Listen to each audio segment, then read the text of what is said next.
Okay, I made a mess, as usual.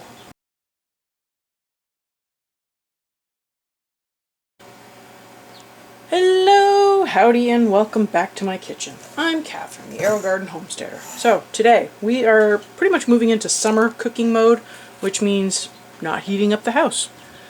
That way we can save on electricity and keep our house cooler. So we are between fresh tomato season, so I am going to be using a can of tomatoes here and try to recreate a salsa we had before. So the way the salsa worked was you would put in this powdered mix and you'd end up with like salsa. But it used a can of tomatoes, and I thought, well, you know, this might be a really good bridge season salsa to try to recreate because, you know, you get a little bit more control over the flavor, but the salsa that I have downstairs is too spicy for, you know, one of my kids, so this is going to be the mild version of that. Why not? Let's give it a try. It's also not going to heat up the house. So I don't have to worry about canning more salsa or anything like that. So I'm going to just break up these chunks a little bit so that they're a little smaller. Okay, so I think I am almost smooth, but not quite. So we're going to go with that. That way there's no big huge chunks to deal with. And get that cleaned up. And let's get it in the bowl, hopefully without making a mess.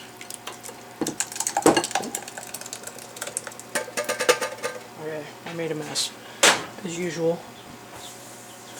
Okay, cleaned up the mess. So, the usual suspects. Obviously, we need salt and pepper. This was actually a no-salt diced tomato. I think it was just a regular dice. Yeah, it was just a regular dice. You could probably use a petite dice if you want something small, but not have to puree it. Or you could probably use crushed if you just want like the restaurant style. So, salt and pepper. We'll put in some citric acid. Just a little bit for now. Get some cilantro. So this is the powdered stems, so this is more for the flavor. And then I'm going to put some of this in for the just the leafy stuff. You could obviously use fresh for any of these things, but I'm trying to see if there's a way to create like a powder blend just using some of these ingredients. Now I don't have any mild peppers that are freeze-dried, so I might actually just grab a regular pepper. I got a little one growing on my plant in the Aerogarden, so I might grab that and get that in here. I didn't crush those up very well, but it is what it is. Okay. Oh, it smells so good. Okay. And I have a little bit of freeze-dried tomato powder, so this will help thicken it up just a little. Oops. Guess my powder clumped a little. Okay. So I just want to put in a little bit. Okay, let's give that a stir and see where we're at.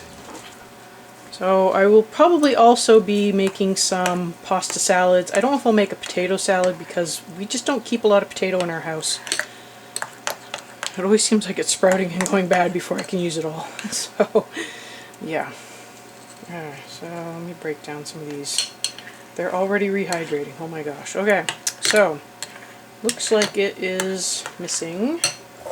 Put in a little bit more of the greenery. Should probably go and get that pepper and get that chopped up. And I think it could use a little bit more onion. Now obviously the stuff that was in the blend was probably like onion bits and pepper bits. They were a lot smaller because it was like a uniform powder. But if I can get this to work with just this stuff, I could, in theory, mix all this up and then just be able to scoop it out and have salsa on demand for my kiddo. Okay, so that's looking a little better. Still need that pepper, or that pepper, and then I'm going to put in a little bit more of this just to thicken it up just a smidgy bit more. I think I could use just a little bit more. So there must have been some sort of thickening agent in it. There might have been some tomato powder, but I don't know. See, I don't remember what brand it was, so I can't even just look up the ingredient list. Okay, so I'm going to get a pepper, and we're going to cut that up, put it in.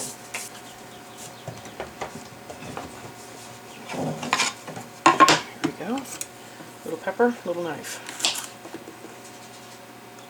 Oh, no seeds.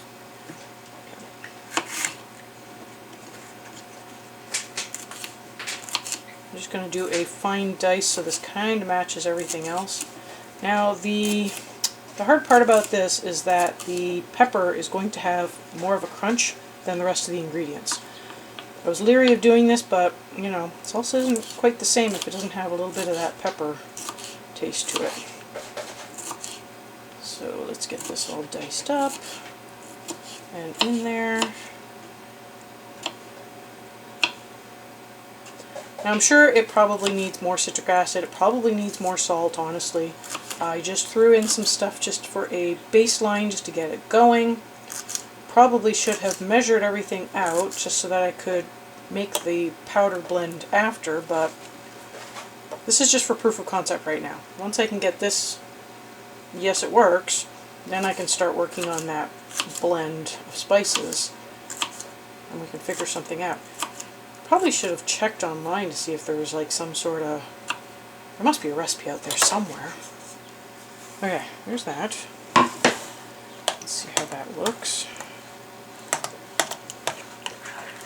There we go. Okay, now we get a chip.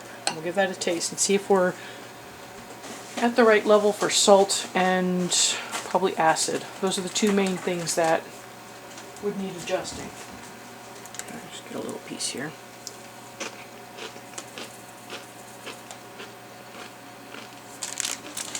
Okay, definitely needs more salt, definitely needs more acid.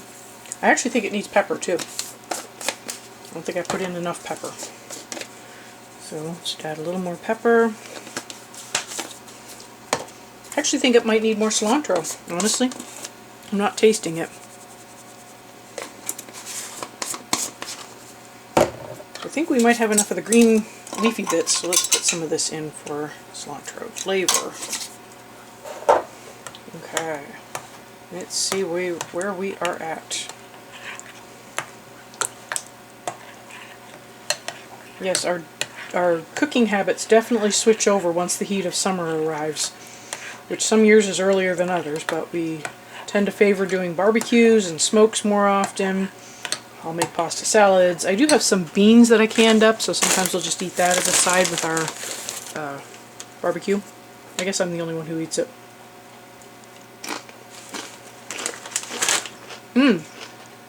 That is definitely better. But I think it still needs more salsa, or more salt and acid. Not much, I think we're really close. Oops, that's not salt.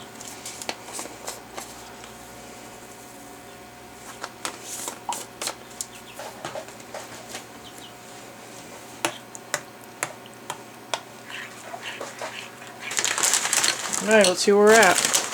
I think the consistency is the right texture now at this point. It stays on the chip, it's not too runny.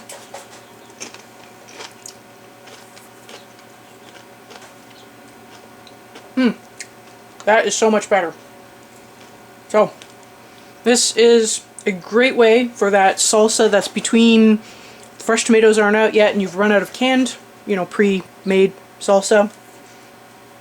Or you just want something different. So I definitely recommend giving this a try.